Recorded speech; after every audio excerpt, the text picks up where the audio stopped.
Folks, we have traveled to the second floor here of the Lincoln home, and the first room that we have gathered in here is the guest room here. And so this is where the Lincolns would open up their home and allow their guests to stay the night. And it was tradition in those days that the guest would receive the very best.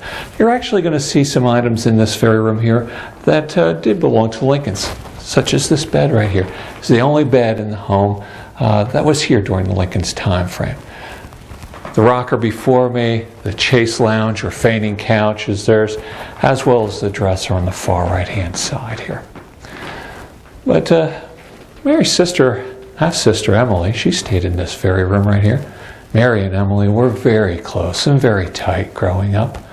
And she will open up her home, allow Emily to stay here. She'll stay here for about 6 months in this very room.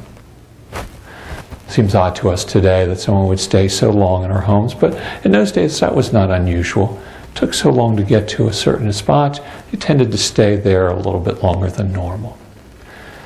Now, as we're going to transition out of this room, you'll see a little nook off to your left. Right?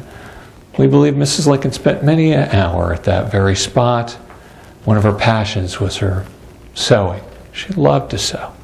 And we found many needles in between the floorboards, so we do believe that that was one of her special spots within the house here. And why not? It was a great source of light. Plus, she could see what was happening right in her very neighborhood, have an understanding what was happening outside. Once you're done checking out the nook area, you can continue on into Mr. Lincoln's room, and we'll join up there.